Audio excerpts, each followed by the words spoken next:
গণ অভ্যুত্থানের সময় দেশের বিভিন্ন কারাগার ভেঙে পালিয়ে যাওয়া শত শত বন্দির বড় একটি অংশ এখনো অধরা। এর মধ্যে রয়েছে মৃত্যুদণ্ডপ্রাপ্ত জঙ্গিও।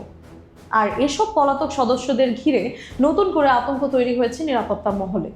সরকারি তথ্য অনুযায়ী 8টি কারাগার থেকে পালিয়ে যাওয়া 7 শতাধিক বন্দির অনেকেরই এখন কোনো খোঁজ পাওয়া যায়নি।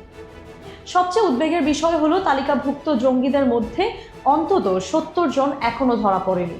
এদের অনেকেই বিভিন্ন সময়ে জঙ্গি সংগঠনের সঙ্গে সরাসরি সম্পৃক্ত ছিল বলে জানিয়েছে গোয়েন্দা সংস্থাগুলো।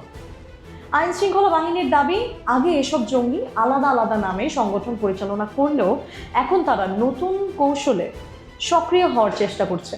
কেউ আত্মগোপনে থেকে অনলাইনে সদস্য সংগ্রহ করছে, আবার কেউ মার্শাল আর্ট বা প্রশিক্ষণ কেন্দ্রের আড়ালে গোপন বৈঠক এবং মতাদর্শ প্রচার চালাচ্ছে বলেও অভিযোগ উঠেছে।